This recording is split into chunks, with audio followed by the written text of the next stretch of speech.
بسم الله الرحمن الرحيم. حبايبي طلاب الصف الأول الإعدادي، وحشتوني جدا جدا وبحبكم قوي قوي. I am teacher فاطمة سليمان.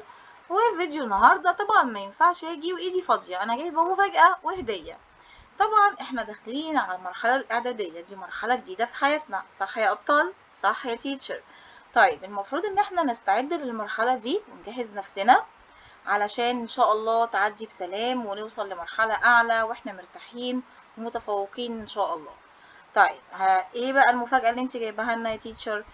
المفاجأة والهدية مش مني، امال من مين؟ من كتاب المعاصر. عامل لنا كتيب، الكتيب ده فيه تهيئة واستعداد ان احنا نستعد كده عشان ندخل المرحلة الجديدة بكل ثقة. كالعادة المعاصر واقف معانا في كل حاجة. طيب الكتيب ده فيه ايه؟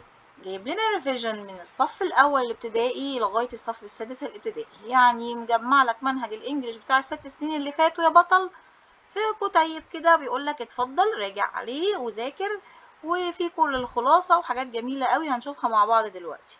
فمفيش حجه بقى، فنصيحتي ليكم اطبع الكتاب، هتلاقيه موجود PDF.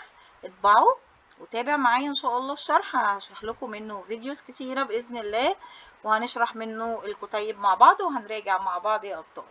يلا كده نشوف بقى مع بعض الكتيب بتاعنا محتوياته ايه. طبعا الكتيب زي ما قلنا اسمه Get Ready، اهداء من سلسلة كتب المعاصر لأبطالنا أبطال الصف الأول الإعدادي.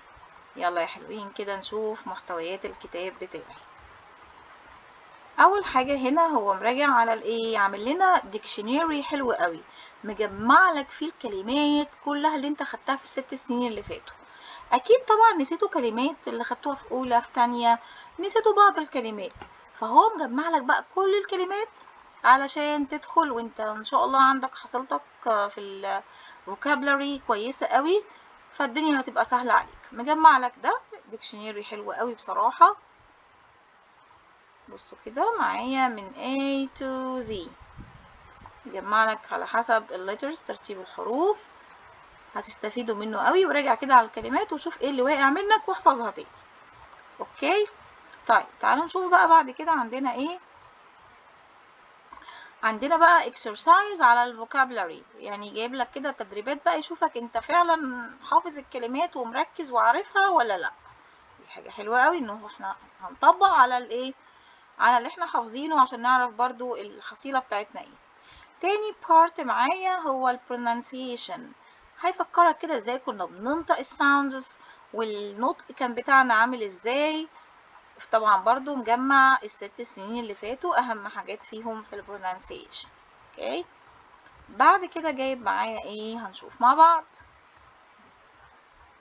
يلا يا حلوين، تالت بارت معايا هو ال language. بصراحة بقى الجرامر ده في حتة تانية خالص، الشرح والتفاصيل بتاعة الشرح والقاعدة والتدريبات على الأسئلة بصراحة رهيبة. الجرامر في حتة تانية لوحده. نصيحتي ليكوا حلوا الكتاب كله، ذاكروه كويس، والله والله هتدخلوا الأساسيات كلها معاكوا وإن شاء الله ربنا معاكم. يلا كده يا حلوين، ده هنا الجرامر وبعدين عليه أسئلة. طبعا مجمع الجرامر وشارحها بطريقة جميلة جدا. تعالوا بعد كده نشوف ايه الجزء اللي بعد كده معايا. شايفين الجرامر مشروح ازاي؟ جميل جدا بصراحة، عامل لك تدريبات كتيرة واكسرسايز كتيرة على القاعدة علشان تثبت في دماغك. اوكي تعالوا بقى نشوف ايه البارت اللي بعد كده معايا. part number 4 writing skill، مهارة الكتابة. بيفكرك ازاي بقى كنا بنكتب paragraph، وازاي بنحط البانكتشويت ماركس، علامات الترقيم بتاعتنا، يعني حاجات جميلة جدا بصراحة. بصوا هنا بقى how to write a paragraph، ازاي نكتب paragraph، بيفكرك وكاتب لك باراجرافات علشان تراجع عليها. و how to write an email، وازاي تكتب ايميل، وبيفكرك برضو بيراجع معانا. اوكي البارت اللي بعد كده معايا part number 4 reading skill، مهارة القراءة. طبعا كنا متعودين ان احنا بيجيلنا قطعة وبنقراها وبنحل عليها الاسئلة، هو بيدربك وبيفكرك برضو. شايفين يعني جيب لامم المهارات اللي احنا محتاجينها. شايفين اهي القطع. بعد كده part number 5 اعمل لي sample tests، امتحانات علشان نتدرب كده على اللي هو شرحه لنا في الكتيب ده وراجع عليه، عامل لنا عليه اختبارات عشان نطبق عليها ونتأكد من ايه، من التحصيل بتاعنا. شايفين دي اخر حاجة هنا. الجزء بتاعي هو جزء الاختبارات، ان شاء الله هحلها معاكم بإذن الله. عندنا 10 اختبارات، وبعد كده هعمل لي هنا في الاخر الليسننج بتاعت الاختبارات. فبصراحة الكتاب جميل قوي وهيفيدكم جدا جدا. نصيحتي ليكم تاني، حملوا الكتاب PDF وتابعوا معايا ان شاء الله، هنحل مع بعض. الكتيب مجمع حاجات كتيرة قوي محتاجينها ان شاء الله يا ابطال، واحنا داخلين على اولى اعدادي باذن الله.